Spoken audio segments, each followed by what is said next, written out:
Gracie, and we're going to do a video for you today on how to successfully cut dogs' toenails. Okay. The objective of this is to be able to help you clip their toenails without having to wrestle them, tie them down, take them to someone and paying for it. To be able to do it yourself calmly and successfully. Okay. I wish I could have done it for you for real, because I actually had to do it with my dog Bella, her sister, who was fearful. It took me 5 sessions to do it, but unfortunately the video was just way too long and boring.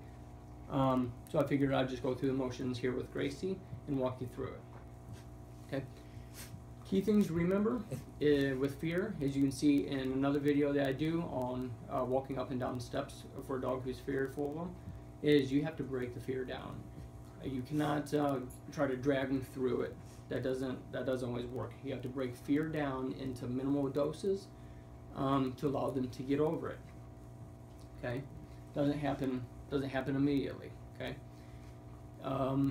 you have to have a little bit of obedience with your dog. Hopefully a down command, and maybe a concentration type of command like eyes or look, so they can pay attention to you and not focus so much on what you're doing.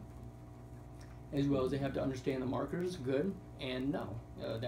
All that can really make this more successful. You can try it without, but probably going to be a lot more difficult. So first session with Bella obviously did not go very well. I just attempted to cut her toenails, and she just wanted to avoid. Couldn't even lay her down. She didn't want to get down into the down position for me. She just wanted to completely avoid. So the first session was just getting her comfortable, laying her down, you know, because I had the clippers here. She knew what I was doing because I already messed with Gracie that day. And lay her down, and good, give her some reward. Let her get calm in the down position with you. And the first step was grabbing her paw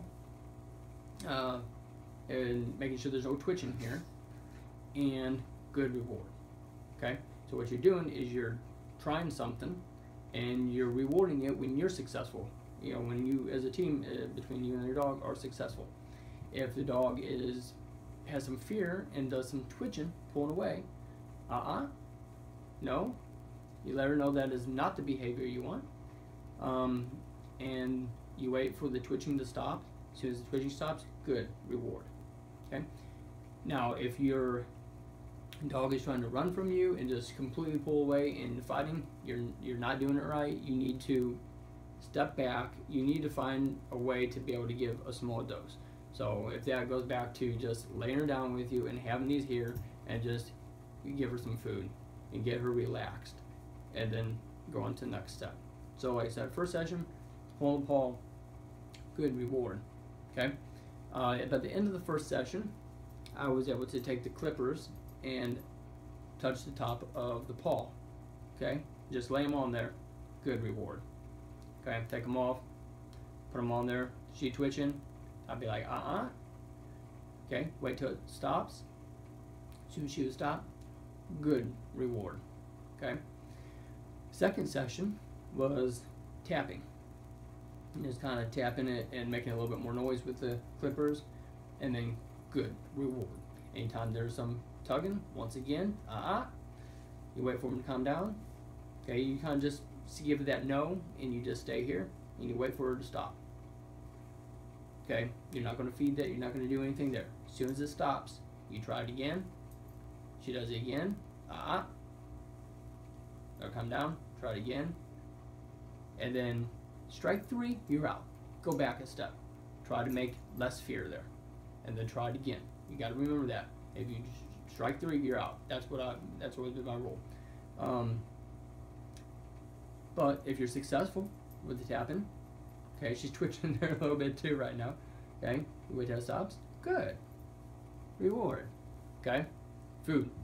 Remember, need to be food motivated here. If they're not, you might need to skip a meal. Let them get hungry. Okay, you're not starving them. You just need to let them get hungry. Skip a meal or 2. Get them food motivated. That's how you get them food motivated. Get them hungry, basically. Same thing when you go shopping. Hungry, it's the worst thing you want to do, because you want to buy everything, right? So get them motivated on food. It goes a long way. Or if there's a toy there, but that's a little bit harder because then they want to play. So food, they just want to eat. It's the best way. Third session, okay. Between the third and fourth session, I was basically taking the clippers and playing with the toenail, okay. And you see here, flicking at the toenail, okay. Maybe making a little bit more noises with these, you know. Make sure there's no fear. If there's any fear there, you're trying to find what you can actually get fear out of them now, okay, in small doses without making them run away from you, because you want to exploit that, and you want to get rid of that, okay. You're extinguishing it with the food, with the reward. So you got to do it a few times, tell them no, that's unacceptable, you know, the twitching, and as soon as they give you a little bit of line there and calmness, good, reward that, okay. Then that third, fourth session, you need to start going back to the hind legs. Hind legs are a little bit harder because you're basically, the dog's going to protect he can't protect his hind, right? Just like you wouldn't want someone sneaking up behind you. It's kind of the same concept. You can be more fearful for them. By the fifth session is when I attempted. So basically I could sit here, touch the toenail as I'm doing here, absolutely no fear whatsoever, okay? I then went to clip for the first one.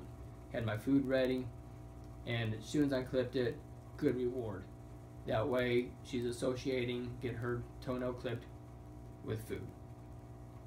Every toenail I would clip, good feed. She would get up, try to get away, you put her down, you get her relaxed again, clip another one, good, reward. If she's starting to fight with you and pull away, and she's like, I ain't having none of that, then you know what, you might have to step it back again and just get to where she's calm again. This doesn't happen overnight, but as long as you do it in small steps like that, you're going to be successful. Trying to think if there's anything else here. I wish I definitely could have done it in real life for you, but it was long and boring, 20-something minute video, and it just, I don't know, it wouldn't even let me do a 20-minute video, right? I couldn't get down to 15 minutes and have everything I wanted. So, key things to remember: small doses of fear. Anything big, you got to bring it back somehow and give it in small doses. You reward any chance you can. If they're accomplishing something that you're trying to accomplish, and anytime they're not doing anything you want, twitch in, pulling away, put them back down in position. You let them know that's not acceptable, and you just go from there, step by step, and it's going to get easier. Now, 3 months comes around, you need to clip them again. You might have to go through these sessions. I can guarantee they're going to be faster, but this is so much easier. All it takes is patience, okay? That's obviously hard for a lot of us, but in the long run, you're going to be happier. You're going to be able to successfully cut your own dog's toenails free, and it's not going to be a pain. It's not going to be stress on the dog. It's not going to be stressful on you, okay? So if you want to check out my other video on how to go up and down steps, it's pretty much the same concept, breaking the fear down into small doses. So you can check it out. Anyway, so thanks for listening. If you have any questions, please just comment and I can walk you through them and try to help you out. Okay, thank you.